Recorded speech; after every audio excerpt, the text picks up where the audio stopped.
happen. But normally we try to hold it every 6 months.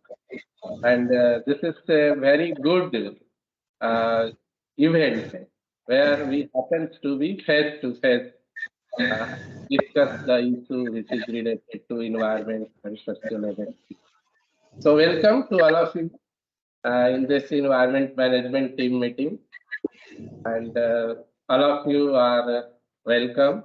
I think from almost all units, unit head and also the environment heads are present in this meeting.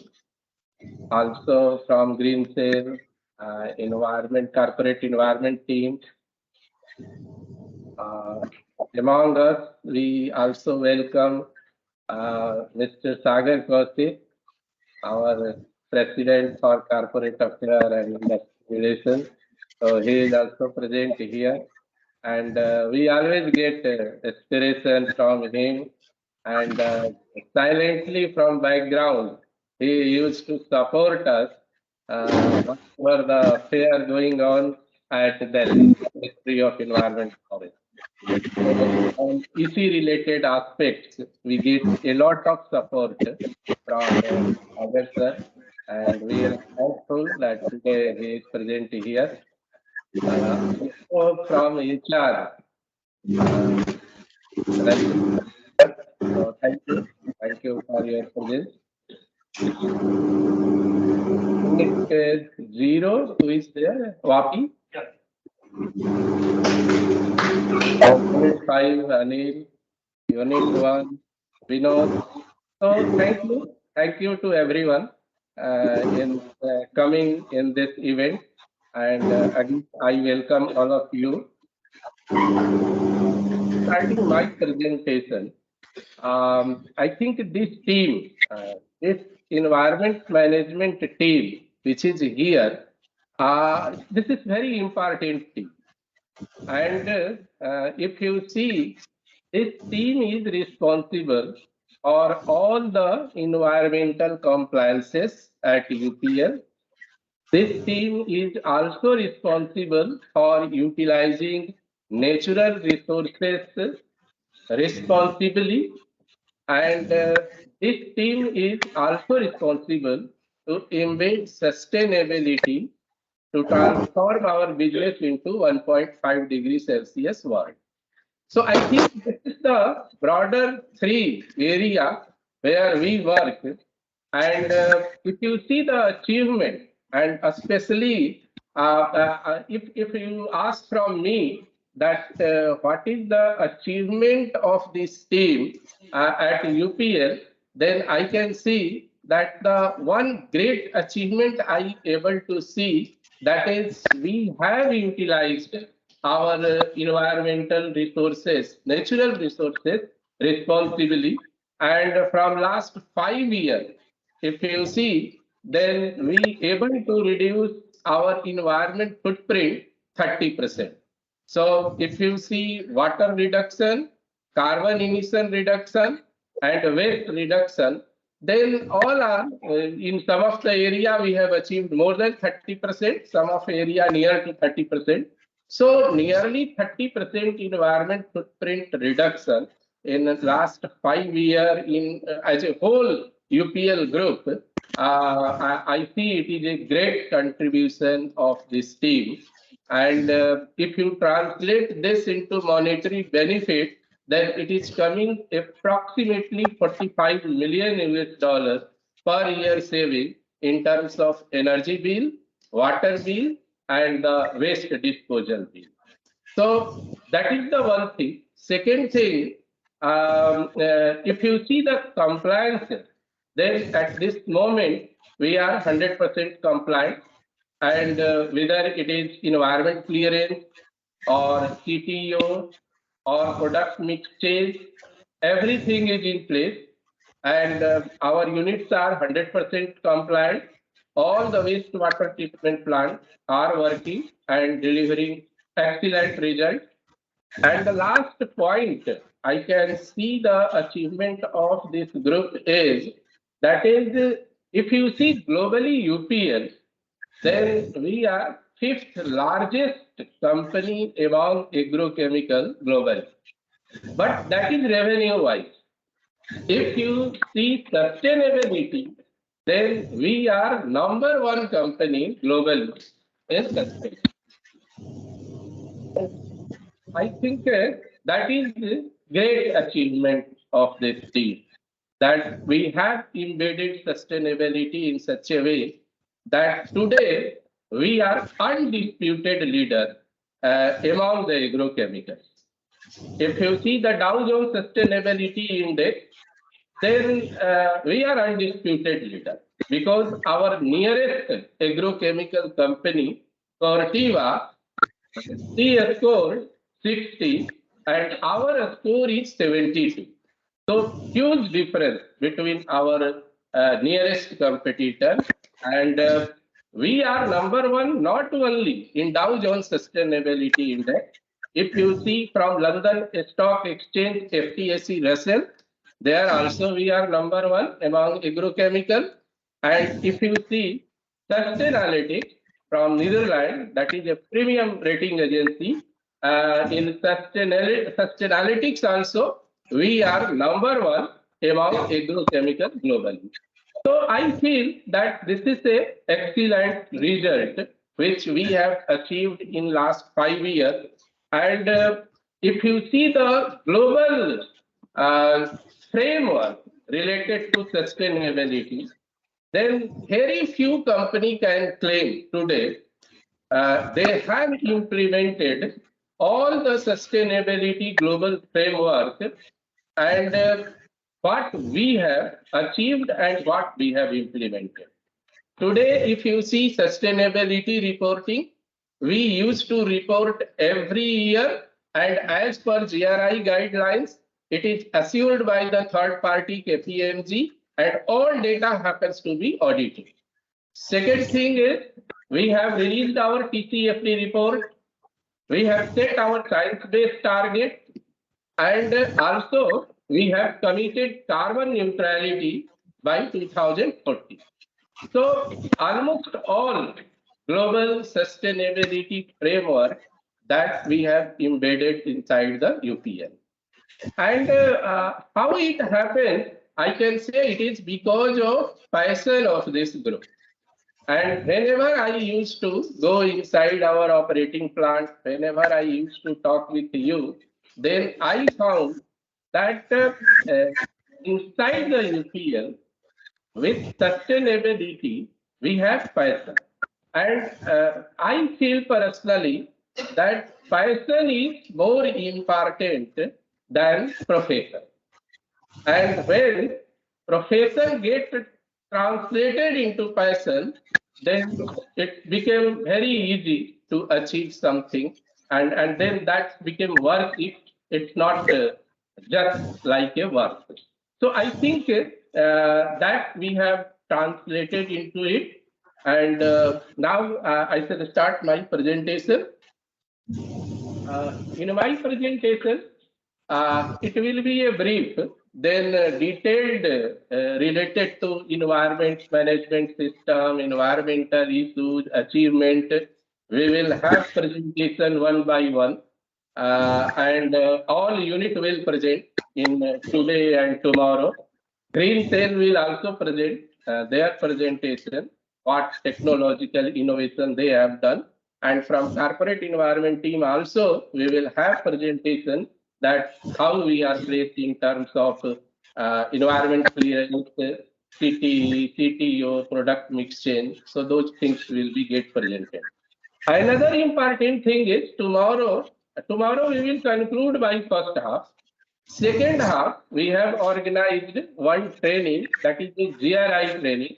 And those who are interested, they can attend. That is a very good training by our Dheeraj Mishra.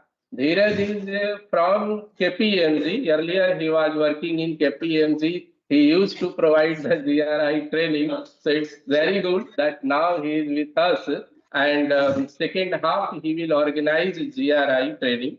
And GRI is nothing but Global Reporting Initiative. So tomorrow, second half, we have planned a detailed training on the GRI. Now you can see this. So if you see this slide, as a whole, what sustainability we have made sustainability as a tool from compliance and risk management to value and brand creation.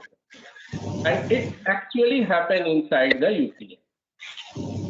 4 5 years back, when we embedded sustainability, then it was more toward reducing the environment footprint, also getting all the environmental compliances.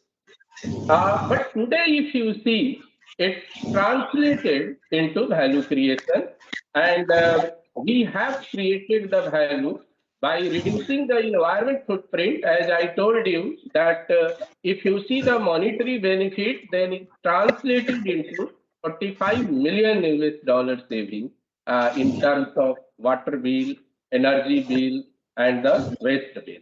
Also, we got 1.5 billion green loan that is linked with our sustainability performance. So that is also the other value which we have created out of sustainability. And then you can go through several. We have a very good score in the Dow Jones Sustainability Index, and that attracted the investors. So going to the next, this is a summary of our dashboard. And here you can see I have gone from 2015-16 to 2022-23. And you can see various KPIs. One is in sustainability. You can see Dow Jones Sustainability Index, how our performance happens to be year over year. And maybe 15, 16, we were 70, and then 21, 21, then 33, 53, 63, 66. Today, our score is 72, and today we are highest, we have the highest score among agrochemicals. So 4 times improvement in the 5 years. Similarly, FTSE, you can see 3 times our rating has enhanced in the last 5 years. Sustainability, which is from the Netherlands. So there, that is the risk assessment. So lower score is better, and there also we have 2 times more improvement. And carbon emission, you can see 33% reduction happened. Water consumption, 31% reduction happened. Waste disposal, 27%. And wastewater discharge, 66% we have reduced. So today, 60% of our operating plants are zero liquid discharge. And if you compare 15, 16 years, today, the reduction is 66% in the wastewater discharge. So I think that is a great achievement, and very few companies can claim that they have worked so continuously on the wastewater discharge reduction. And you can see year over year how our performance happens to be consistent. It is not like that 1 year we have done something, and then we have done nothing, and then again sometimes we have done. So slowly it's showing that how our progress is year over year. Similarly, on the environment side, you can see EC. So in 15, 16, 16, 17, 17, 18, those are the 2 3 years where we were struggling. And we have not got even a single environment clearance from the ministry. But because of we have embedded sustainability inside our organization, and we start focusing on the environmental compliances, then a trust gets created with the statutory body. And after you will see 18, 19, we start getting environment clearance, and then number of clearance we got in last 2 3 years. And today, if you see, our environment clearance is nearly, it is 3 times higher to the production. So whatever we are producing today, 3 times more environment clearance we have. Whereas if you see in 15-16, then our environment clearance was nearly 60-70% of the total production. So a lot of work has been done on the environment clearance, and today we are at a good position. No file is pending at Ministry of Environment Forest, and the speed has also increased. Earlier, we were struggling 2, 3 years, even the Tarapur, 4 years took to get. But right now, recent example is a bioethanol project. Within 3 4 months, we got the environment clearance. So I think thanks to Purves has done a lot of work in documentation and filing. And at the same time, we will thank also our top management that they have done a good interaction with the Ministry of Environment. And one is Mr. Sagar Kaushik. So Kaushik sir is here. So he also supported a lot silently from the background, but he supported a lot to get the environment clearance from the Ministry of Environment. And our Raju Bhai has also supported us a lot, and he also did a lot of background work.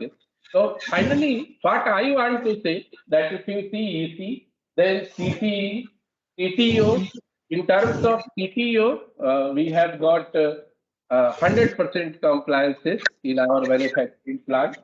And one thing I have not mentioned, product mix change. Product mix change, if you see, that is also one activity where we used to do, and you will be surprised that whatever our production capacity is annual, the same capacity we ask to get it converted through the product mix change. And because of the market dynamics change, we also bring a lot of CTO with the product mix. And what impact is out of all this that last 5 years, you will not notice even a single closure of our any unit because of environmental issue. And that is a great achievement. Today, if you see, several companies are struggling and they are getting closure because of environmental issues. Even where they have closure because of the environmental issue in India. But we have not got even a single closure because of environmental issue. Some safety incident happened. So yes, two closure came, one at Jagadia, another at Unit 1. But that is because of the safety. It's not because of environmental issue. And the third part is the green cell. So you can see that at green cell, you have worked on the new technology and the process. Nearly 47 number new technology and processes has been introduced inside our operation. We have filed 5 patents. So 5 patents has been filed by the green cell, which is a new and also related to the effluent treatment management system. And the cost saving, if you see, then it is nearly 48 crore cost saving happens because of this new technology, new processes, innovative idea. Now this is the sustainability performance. One you can see as Dow Jones Sustainability Index, another at FTSE Russell, and another Sustainalytics. So through graph you can see that how year over year our performance and sustainability go on increasing. Now this is the recent Dow Jones Sustainability Index score, and if you see this score, then you will see that overall we got 6 point improvement from the last year.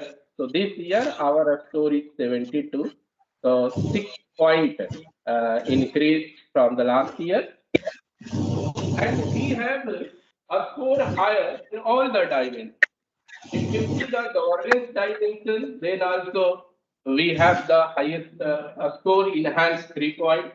And environment, if you see, we have 7-point increase, and social dimension, if you see, 7-point increase. So in all the dimensions, whether it is governance or environment or social, everywhere we achieve enhancement in our success.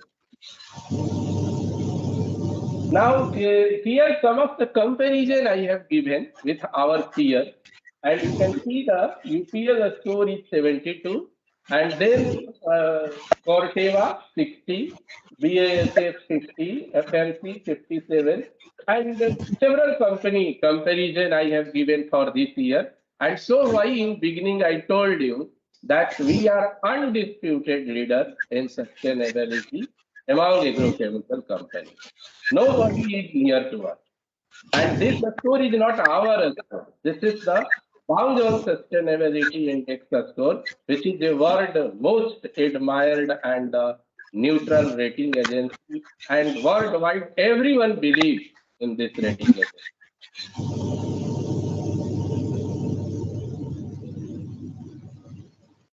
Syngenta not invited because of clean chemical.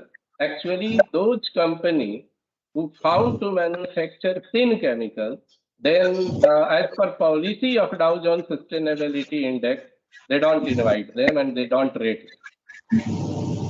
Right, right. And it is for us also that we should be very careful that we should not manufacture thin chemicals. So that is the substitute it now. So where you will see the list of thin chemicals, that is the full form is substitute it now.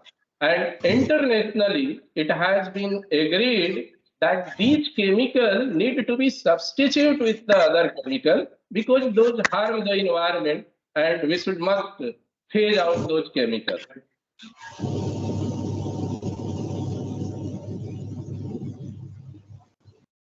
This is the sustainability performance at manufacturing.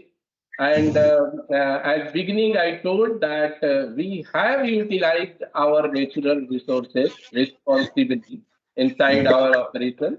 And this is just comparison from the last year. So earlier our presentation was for 5 years, but this is just comparison from last year to this year. Still we have 3 months, January, February, and the March data need to come. It is up to the December data. So we will improve in this performance. But if you see the water, we have achieved more than our target. Our target was globally 5% reduction, but we have achieved 11%. It's excellent work. Only our worry is on carbon.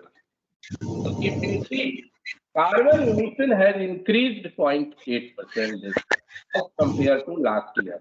And that is a worry.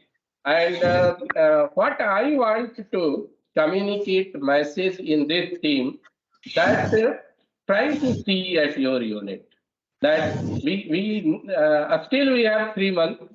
3 months data need to come to us, and if we can focus on carbon reduction, then that is a very important because that carbon emission is increasing.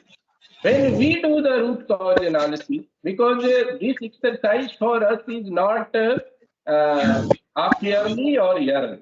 Every day we used to be in touch and we get the data. We have created a software, digital software, which Green Cell has created. With that, we get online all the data. And we discuss with the unit whenever the enhancement in the carbon emission or water or waste happens.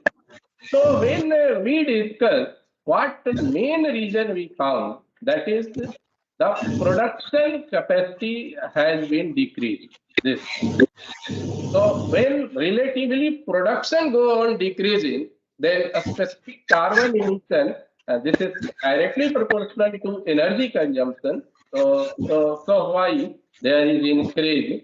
If we have increase in production, then maybe we have got the different data because of certain market dynamics, demand, and some other regions. we have less production this year, and so why this carbon emission is more. But we have to try it. We have to reduce the carbon emission also. 3 months still we have time, and let us focus and let us see that how we can decrease our carbon emission at end of year. Another thing is that we have taken some green power purchase agreement, and that credit also has not come yet. What we have done the agreement. So I think there also we need to focus, get all the credit from the green power purchase agreement, and then also we will able to reduce. The third area where we missed this year is earlier we planned that we will replace our coal with biomass at least 15-20%. Because last year we have proved at Vapi plant that without changing design, without impacting the efficiency, very easily we can replace the coal with the biomass. But if you see, maybe because of non-availability of biomass, we not able to enhance biomass 15-20%. If we have done it, then maybe our carbon emission happens to be very less. So I think in this 3 months, we may focus one on utilizing and using more and more biomass. Let us get more and more credit from the green power purchase agreement. And also, if we can enhance our production, then also it will go on decreasing. So here the message is that let's focus on the carbon emission. Other area are very good, excellent. Another area, this I want to talk, where we have done very good work, dependency on the groundwater.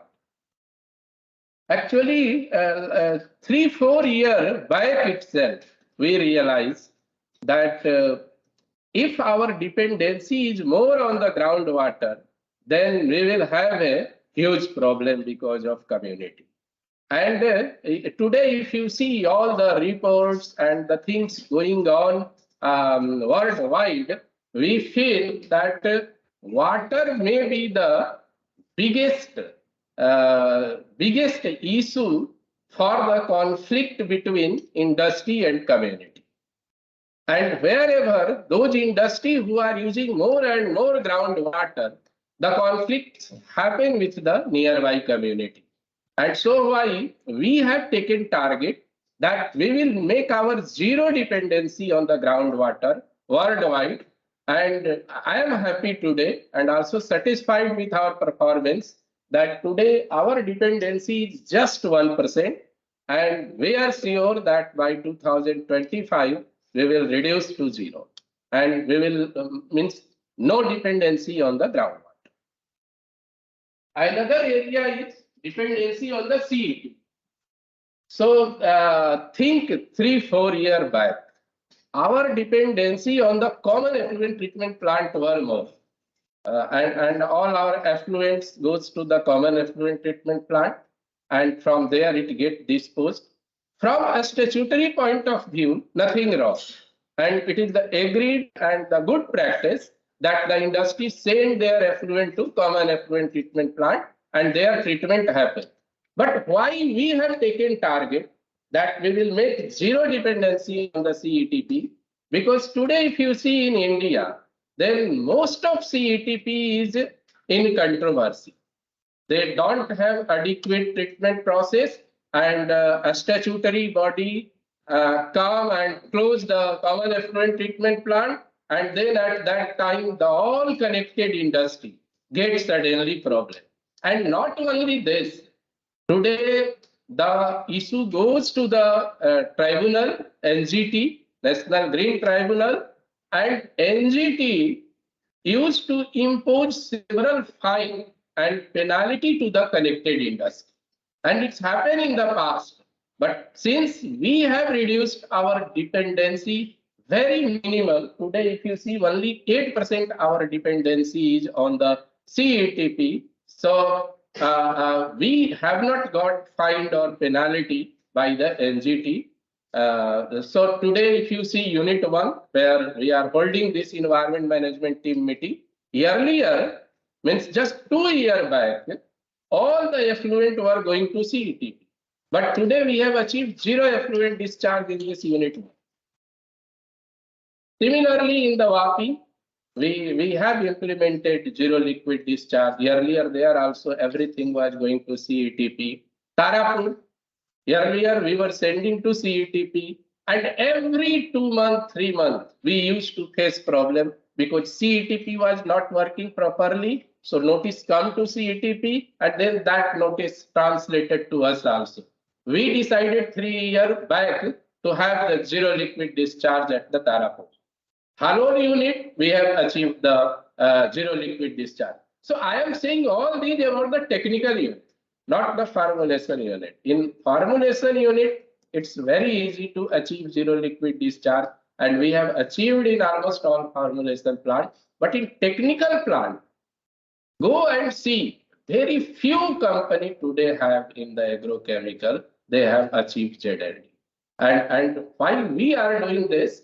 Because we firmly believe that when we will send to the CETP, and if CETP has certain issue, then we will also face the issue.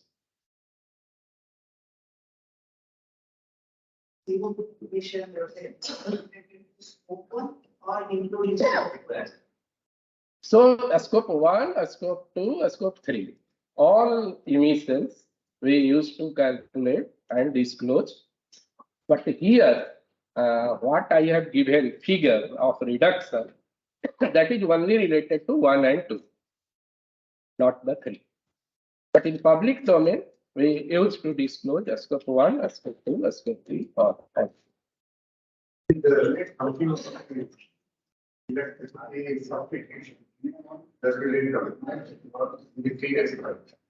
electricity. Substitution of renewables. Right. Yes, we that is through green power purchasing. This is 22% electric power in largest two operating plants, that is in Unit 5 and Unit 1. So last year it was 20%. So 2% there is enhanced. But this 2% is enhancement in 1 and 5, two largest. But if you see as a whole, then there is a more enhancement, because now in WAPI also we are using green power purchase agreement, and other places also we have started. ZLD and CO2 emission must be proportional. What is the ratio in that? ZLD and CO2 emissions artificially increase when you are doing cricket. That is also one reason. You are right that why our carbon emission is increasing, because we have implemented more and more zero liquid discharge, and ZLD consume more energy as compared to conventional system, nearly 4 times more energy. So that is also one reason. You are right. So that is also one. Also in Unit 5, more and more recycling happens. Means 5.5 mld effluent has been recycled in Unit 5. And a lot of energy also get consumed in reverse osmosis. So that is also, I think, one challenge is there, that when we focus more toward the zero liquid discharge, more wastewater management, then energy consumption go on increasing and carbon emission. The challenge is 84% coming from the coal power plant. Right. So we need to go for. So there, I think you are right. That is our biggest challenge, and there we need to do replace the coal with the biomass at least 15-20%. Whatever we do in terms of the yield improvement or some recycling or something, that will be a peanut only. Right. That will be peanuts in terms of CO2 reduction. Right. So why you can see that our performance in water reduction and the waste disposal reduction. Waste disposal is nothing but wastewater and hazardous waste together. It's excellent. But in carbon emission, yes, we need to do. So do we have a target for full reduction in next 1 year? Yes, we have target, but as I told you in the beginning of this financial year, our target was to use at least 15% biomass and replace coal with the biomass. But there is some availability issue also, and that we are sorting out. And once the biomass will be available, then quickly it will get replaced. So this is environmental compliances. So you can see environment clearance, CTE, CTU, product mix change. So here one message is very clear, and every time I used to communicate this to them. No CTE, no construction, no CTO, no production. And it's very simple. Earlier, when I used to discuss with the unit heads, then they used to tell me that it's very difficult to find out whether compliance is there or no. And then we came out with this two-liner that only what you have to do. Every unit head and the environment head have to see in their unit two activities. One is construction activity, second is production. And just see that any construction happens, ask whether they have the CTE or not. If there is CTE, then that construction is allowed. If no CTE is there, no construction, stop immediately, and you can be in touch with me. We will see that what to do. But it's very clear message inside our operation from the top management that there will be zero tolerance toward the environmental non-compliances. Second is on production. Any production happen of product, just see whether the CTO is there or not. No CTO, no production. And only these two things you have to ensure, and rest we will take care.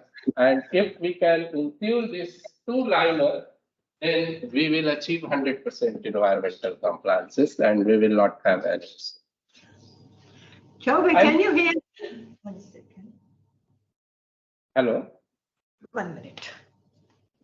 Mritunjay, can you hear me? Yes, yes, yes. We are hearing. I'm here. Okay. Sorry that I was late. Okay. Thank you. Thank you. Yeah. I wanted to know about this biomass. What biomass are you talking about? So biomass, I am talking, actually we are using coal in several units, and mainly in the power plant Jagadia, also in Vapi we are using coal. And what we came out last year, that without impacting the design, we can replace the coal with biomass 15 to 20%. So 15-20% biomass can be used at place of coal, and that will reduce the carbon emission. But right now we have not achieved this year. Reason is that there is not much more availability of biomass, and whatever available, that our units are utilized. Okay. Okay. Understood. Any other question, madam? No? Okay. So thank you. Welcome you, ma'am. I think when you happens to be, then we get energy, we get motivation. Thank you very much. I'm happy to be here. I'm sorry that I wasn't able to come. But anyway, I have a lot of things to do. A lot of responsibility. Right. Okay. Thank you. Thank you. Thank you. I'll just say one or two things. That environment is extremely important, and looking after the waste products and treating our waste and having an environmentally viable operation is most important. Along with safety, these are two major points which we have to concentrate on, because if we take care of those, they will take care of everything else. And we'll get good production, we'll get production in quantity, we will have safe and environmentally safe operation. So your job, all of you, is most important, and I would like to enforce that and to tell you that please take your job very seriously, and we take it very seriously. Okay? Okay. Thank you. Thank you, ma'am. I think here we have all the member of environment management team, and from all the units, people are here, and we are discussing this. And if you see the achievement of all these environment management team from our operation, they have done excellent work in terms of environment management. And from last 5 years, if we see, we don't have single closure because of the environmental issue. So I think that is a excellent work they have done. Second excellent work, we feel nearly 30% environment footprint reduction happen inside our plant. Water reduction, carbon emission reduction, waste reduction. So that is also a great work which this team has achieved. And third is that in sustainability, the sustainability has been embedded in such a way that today UPL has scored #1 position globally among agrochemicals. So I think these all are the excellent achievement of this team. But yes, you are right. We should always focus on this, and it is for the daily activity, and we should go on improving our environment management system. Yes, as Dr. Chaubey says, the team have done an amazing job, and this is a job that can only be done by a team. So I would like to congratulate you all for the position that we have within the pesticide industry and crop care industry that is #1, which is really good. It really means something because it's up there with Bayer and Syngenta and all the big operators who are. So it's no mean task, and just carry on doing it. Be proud of your work, and we are proud of you. Thank you, ma'am. We have. I have presented one presentation when we have shown our peer performance. So have you seen it, or otherwise I can show you again? You can, no, don't disturb your program. You can show me anything which I missed later. See this, then I will proceed to our presentation. You can see here our sustainability score, and here you can see the performance with our peer. And if you see the score here, then we are undisputed leader in sustainability, because our nearest competitor, Cortiva, they have 60 and our score is 72. Rest all the company have lowest score. So you can see here the comparison. Well, congratulations to everyone for this amazing score.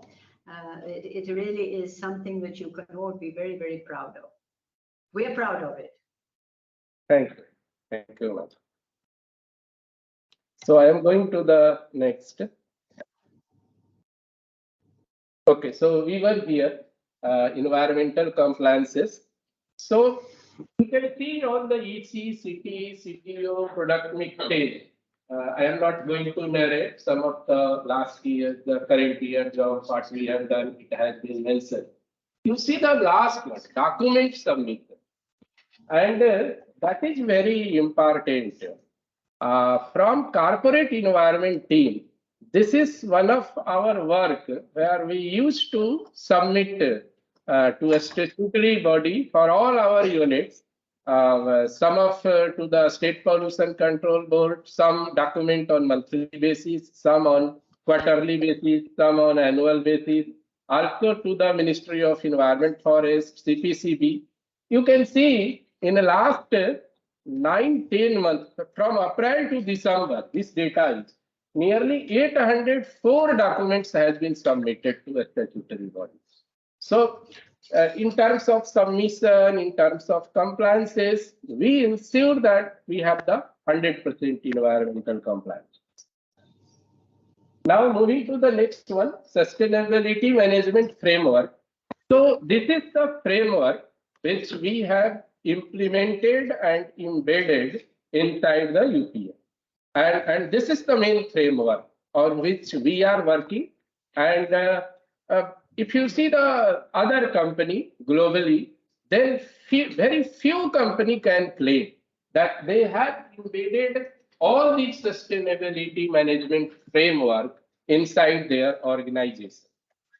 And if you see the Nifty 50, top India 50 listed company in a stock exchange, that is called Nifty 50. And if you apply this framework to our Nifty 50 companies in India, you will not find even 10% company who qualified to implemented all these frameworks. So first, we have focused on the sustainability goals and target. And our sustainability target is aligned with the science-based target. So today, very few companies, even globally, they have set the science-based target. But we have set our science-based target, and there is an international organization that is called SBTi. They used to approve the science-based target, and there you have to send all the data. First, a scope 1, a scope 2, a scope 3 emissions. So very few companies have a scope 3 emission calculation. But we have calculated all the emissions. We have set the science-based target which follow the trajectory of below 2 degrees Celsius world. And so our goal and targets are fully aligned with science target, fully aligned with the Paris Agreement on climate change, fully aligned with the SDG. Second thing is that TCFD reporting. So TCFD report we have published, and that is doing the scenario analysis, and we have identified that what is the risk and opportunity due to climate change. And our sustainability reporting is fully aligned with the GRI, assured with the third party, and get audited with the third party KPMG. Global certification, if you see, we have the global certification. One is the FTSE for good. So FTSE for good certification come from the London Stock Exchange, FTSE Russell, and globally only 5% company, not only in agrochemical, as a whole worldwide, only 5% best performing company get the FTSE for good logo. And today, UPL is authorized to use FTSE for good logo. We are also authorized to use responsible care logo, and we are responsible care company. It's not only certificate, but in true spirit. And we have utilized our natural resources responsibly, and we have done excellent work on the reduction of carbon emission, water reduction, and the waste minimization. So this is responsible care logo. As far as global rating, I have already explained that we are #1 among agrochemicals globally. This is some of the frameworks recently we came out. One is sustainability reporting. So every year we used to report it. Here you can see this year sustainability report. And here I shall request that this is available on the website. Although we have sent hard copy to every unit, but everyone is requested to go on UPL website on sustainability if you click, you will get the sustainability report. And this is very good document where you able to know that annually what we are doing, what is our material issue, how we are addressing, and what is our performance. Second is a scope 3 emission. So today, very few companies have done the calculation of a scope 3 emission. UPL has already did this year, and we have used Gavi software. Globally, if you see, only two software is available. One is Gavi, second is SimaPro. So we have used Gavi software, and we have disclosed our scope 3 emissions. Third is the TCFD report. So in TCFD report, we have used a Think Hazard tool, and this Think Hazard tool used to do the scenario analysis, and we have released our TCFD report, and everyone can see that report. And the last fourth thing is the science-based target. Science-based target we have set, which follow the trajectory of below 2 degrees Celsius warming. Why I have given these four things? Because these four, if you see sustainability report, a scope 3 emission disclosure, TCFD report disclosure, science-based target. If you see, very few companies qualify with all this.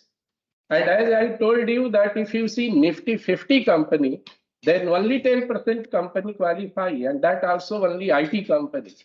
Very few manufacturing companies able to qualify, they have all these things. And in agrochemical company, very few company qualify with this framework. So, if you that includes scope 3 also, and 106 units on computer research. Which one here? The specific CO2 generation is obvious and we have No, that is a scope 1 or scope 2. But if you want to understand a scope 3, then you can see here I have given the breakup that actually at UPL, and not only UPL, in agrochemical, a scope 3 emission happens to be nearly 76%. Here our scope 3 is 76%. And a scope 1 and a scope 2 you can see. And for those people who are confused between a scope 1, a scope 2, a scope 3, so let me summarize. If you see a scope 1 emission, so a scope 1 emission is those emissions which is a direct emission, and inside the premises of our boundary, whatever the energy we consumed, that is called a scope 1 emission. So whatever coal we are consuming, diesel, petrol, any fuel which is consuming within the premises, that is a scope 1. A scope 2 is those energy which we purchased from outside. That production doesn't happen inside the plant, but get produced somewhere else and we are using. The example is electricity, purchased electricity. That goes under a scope 2 emission. If you are purchasing a steam from the outside, that also goes under a scope 2 emission. But if you are generating a steam inside the plant, then it's come under a scope 1 emission. So those energy which we consumed but get produced outside, that is called a scope 2 emission. And a scope 3 emission is those emissions where we are not directly responsible, but when we purchase the material and goods, like we are purchasing a lot of raw material from our suppliers, then whatever the emission they are doing to produce those raw material, that is comes under a scope 3 emission. And so why it was a very difficult task.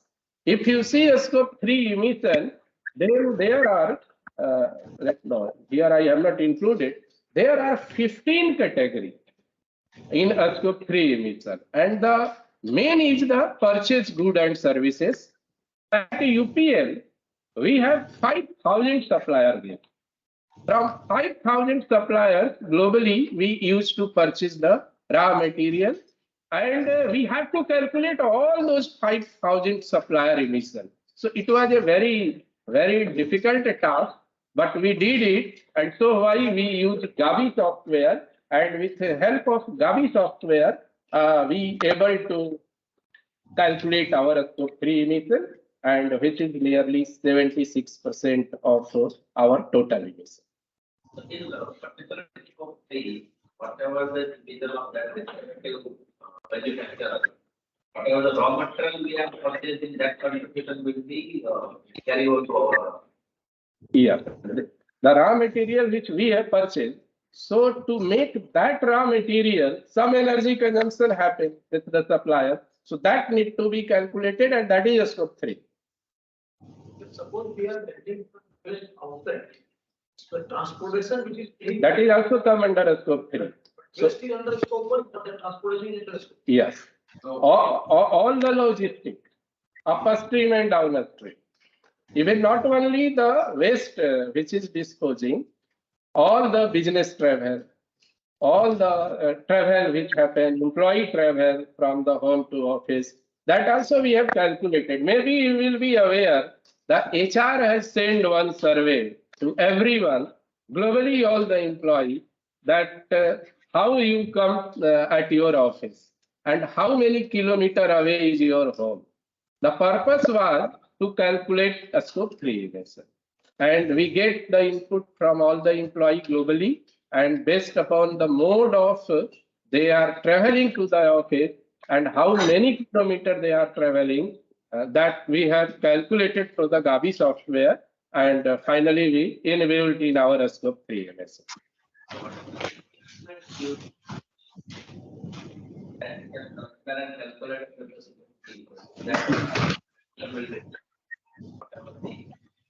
Additional raw material which we have reduced, that can be saving against.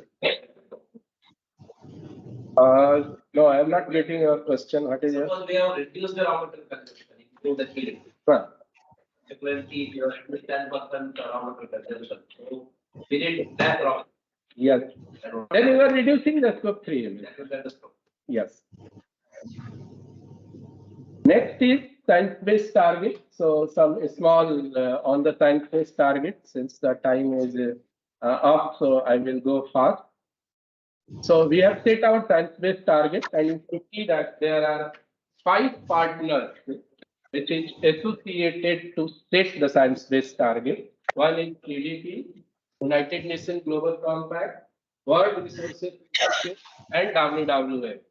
So the people from all these 5 organizations, they have created SBTI, Science-Based Target Initiative, and we have to send all the data calculation, and they finally approve the science-based target. So this is the process of setting science-based target. I am going too fast. These all are the calculations which we have submitted to SBTI, how much scope 1, 2, 3, then what is the target. Finally, we came up with this statement. Here, 2 company example I have given, Syngenta and Bayer, they have also set the science-based target. And what is their statement and what is our, you can see at UPL, we have given the statement that 63.12% scope 1 and scope 2 emission we will reduce by 2035. 2034 here, because 34-35 the SBTI used to consider 2034, because they feel that the maximum month, whichever year going on, so the year will be called that one. So why it is 2034, but the year is 34-35. And scope 3 emission, also we have taken the target 37.5% reduction. This is another thing on the water, CEO water mandate and commitment. So we have made the commitment on the water also at United Nations Global Compact, and WBCSD is associated in getting this CEO water mandate and commitment. We have committed, one is for our operation. So you can see we have committed that there will be 0 discharge without the treatment and without the adequate treatment. And in supply chain, actually, they need the commitment from our supplier also, from us. So we have not given any commitment. We have told that we will motivate our suppliers to reduce the wastewater and to treat the wastewater properly. And also you can see the impact-driven wastewater zero facility and the science-based. Here also there is the science-based target network who set the water target. And there we have sent the data, and very soon we will get the science-based target network target for the water reduction. This is about the TCFD report. So I will go fast. We have done scenario analysis of all the plants. This has been included in the TCFD report. So those who are interested, they can go and see the TCFD report. A very detailed reports are there. Some of the highlights I have shown in this presentation, but you can refer detailed report. Now on the technology front, Green Cell has done excellent work, and several new technologies we have brought recently, and a detailed presentation will be done by the Green Cell. Dr. Prabhat Goel is the head of Green Cell, so he will do today his presentation. So their detailed will be there, but some of the two good I have captured in my presentation. So this is one of the good technology which we have implemented at Haldia, and this is a vacuum distillation technology, and this is replacement of multi-effect evaporator, and this is a very good in terms of achieving the energy reduction. Very less energy it consumes, and the performing what we get here is excellent. Now this is another thing, a small action makes a big difference. So at Jagadia in acrolein effluent treatment, the Green Cell has done very good job, and details will be presented by Prabhat on this. This is another thing, pendimethalin effluent, where through the just effluent characterization and segregation, they have achieved very high safety. And this work has been done by the Green Cell at Unit 5. Now this is the last from the Green Cell I have captured. This is the innovation through digitization. Actually, we have created our in-house software where we track the sustainability data. Today, if you see in the market, whether it is Microsoft or SAP or so many agencies, everyone is coming out with their sustainability data tracker, and they charge annual subscription fee very high, nearly 1 crore 60 lakh. And while we have not adopted those agency software because of two things. One is the subscription fee. First, they keep low, but when we become dependent on them, then they suddenly increase the subscription. Second is the secrecy of data, because all the sustainability data, the environmental data is involved, where we also send in the compliance agency. So secrecy of those data is also very important. So we decided to develop our own software, and at Green Cell, they have done excellent work. They have created their in-house sustainability data tracker, and today we able to get the data globally from all the 43 locations, 43 manufacturing plant. We get the online data related to sustainability. The good part in this sustainability data tracker is this, that we don't get only data, we also get supporting documents. So unless until you upload the supporting documents, that data will be not get authenticated.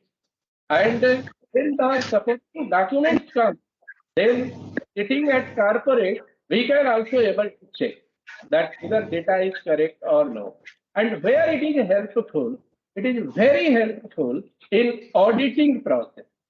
So every year when we publish the sustainability report, KPMG comes for the audit, responsible care audit happen from the Indian Chemical Council, FTSE do the audit, this rating agency do the audit. So that sustainability data tracker will be very, very helpful. By that tracker, we can able to get auditing very easily and very fast. So this is very good work which has been done. After my presentation, we will do a live presentation on this sustainability data tracker, where you can able to see that how it works. Now, moving to the SDGs. So we have prioritized 5 SDGs among the 17 SDGs. And this is sustainability goals and targets for 2025. So I think every environment management team meeting, I used to share this. So no need to explain much more. But every time we need to remind, because this is our sustainability goal, 4 goals. One is reduce environment footprint.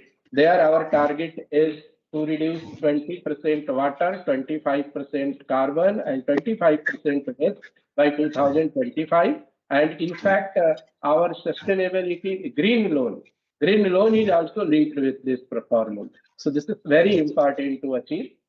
Second is enhance world food security. There, our target is that by 2025, at least 60% product portfolio should be from the sustainable and differentiated product.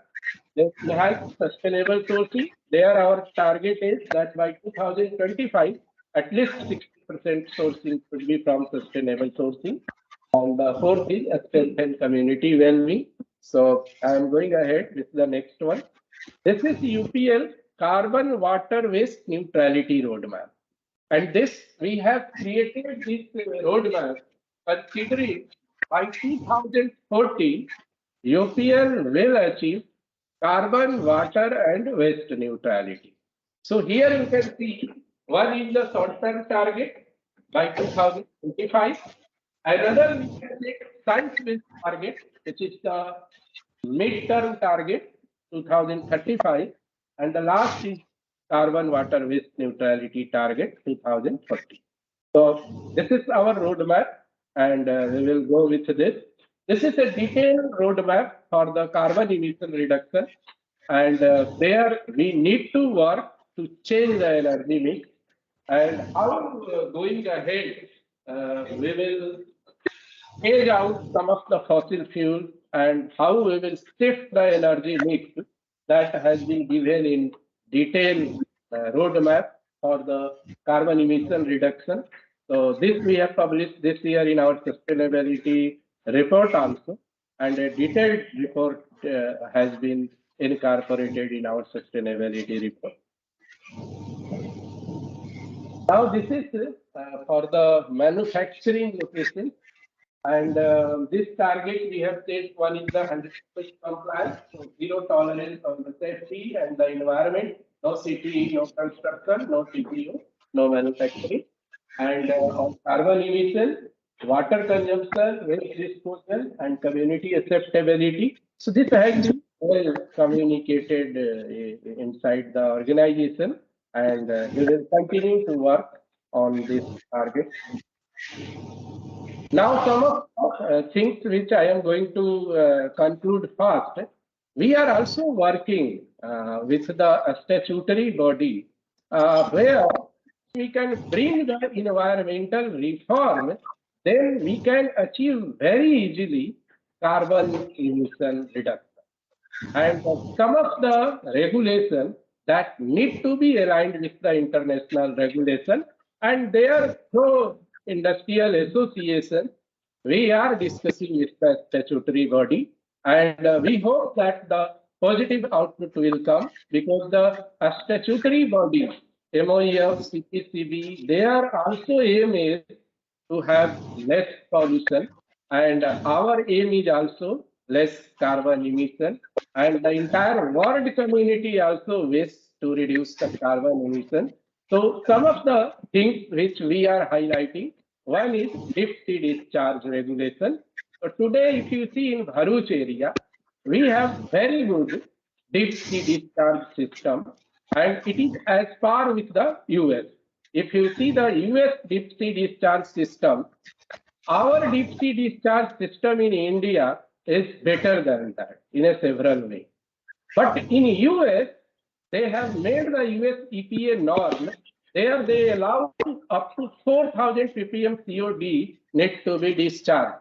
But here, unfortunately, we don't have exclusive regulation for the deep sea discharge.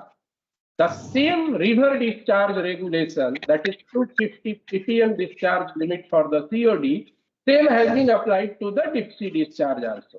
What we are saying to the statutory body, that let's align with the international regulation, and if we will do so, then we will achieve carbon reduction, because then there will be less energy consumed in the wastewater treatment, so there will be less carbon emission. Similarly, on zero liquid discharge, we are saying that let's not make mandatory everywhere zero liquid discharge, especially the coastal area where deep sea discharge facility is available or good common effluent treatment plant is available. Don't use zero liquid discharge, because zero liquid discharge is not environment friendly. They consume 4 times more energy. So they used to produce 4 times more carbon emission.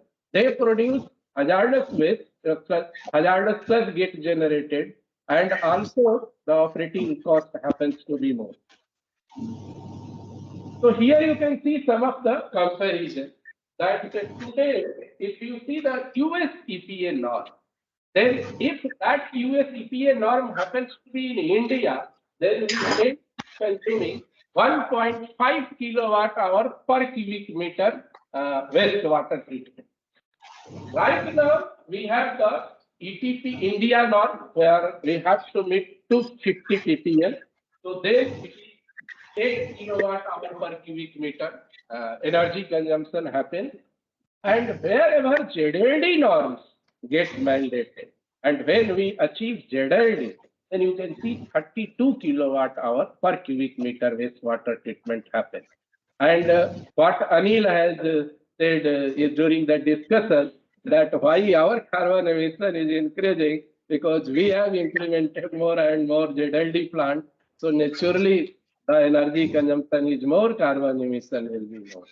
So I think in those areas where it is coastal area, we are discussing with the statutory body that don't make mandatory ZLD, because ZLD is not an environment friendly option. So I think I can conclude my presentation. Thank you for the patience hearing. Here you can see my conclusion. First thing is that at first slide I told you that UPL has transformed sustainability team from compliance and risk management to value and brand creation. And that we have shown with the data. Second is that we have the highest score among the agrochemical globally. And now going forward, we have to continue to work on the targeting, reporting. Also, we will continue to work to change the energy mix. So we will reduce our fossil fuel use, and we will move toward more and more renewable sources of energy. And also we will continue to advocate on the environment reform. So we are discussing with the industrial association, we are discussing with the statutory body, and that we will continue to do, because environmental reform is needed in India to reduce the carbon emission. And some of the regulations which has been formulated old back in 2006, 1972, now they need to align with the international standard, and that advocacy we will continue to do. So thank you. Thank you to everyone for the patience.